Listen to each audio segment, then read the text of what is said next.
బోడతరం, దీన్ని భిక్షు అంటారు, ముండి అంటారు. మనకి కొన్ని జిల్లాల్లో కోడిపేలు చెట్టు అంటారు. వరి పొలాలు కోసేసిన తర్వాత వరి పొలాల్లో మొలుస్తూ ఉంటుంది. ఇది చాలా పవర్ఫుల్ మూలిక అండి ఇది. ఈ మూలిక వాడినప్పుడు పథ్యం చాలా బాగా చేయాలి.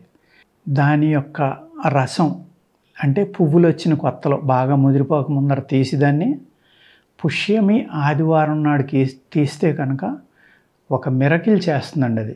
ఆ రోజున కనుక మీరు బోడతరం మొక్కను తీసి జాగ్రత్తగా వేర్లు ఏమీ లేకుండా కడుక్కుని ఆ సమూలాన్నే ముక్కలుగా కట్ చేసి నీడనే ఆరబెట్టాలి. ఎట్టి పరిస్థితుల్లో ఎండలో పెట్టద్దు. బాగా ఆరబెట్టుకుని దీన్ని చూర్ణం చేసుకోండి. చూర్ణం చేసి జల్లించుకుని ఆ మిగిలిన దాన్ని కూడా చూర్ణం చేస్తే మంచిది. ఏ పార్ట్ కూడా పడేయొద్దు. అంత జాగ్రత్తగా దీన్ని చూర్ణం చేసుకోండి. ఇది ఎంత బరువు ఉందో అంత పటిక బెల్లం కలుపుకోండి.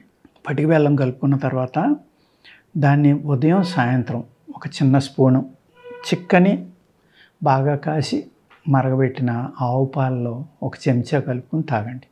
తాగి పథ్యం మట్టికి చాలా ఎక్కువ ఉంటుందన్నమాట ఇది. ఇది మీరు పథ్యం కనుక చేయగలిగితే ఒక మిరకిల్ ప్లాంట్ అండి ఇది.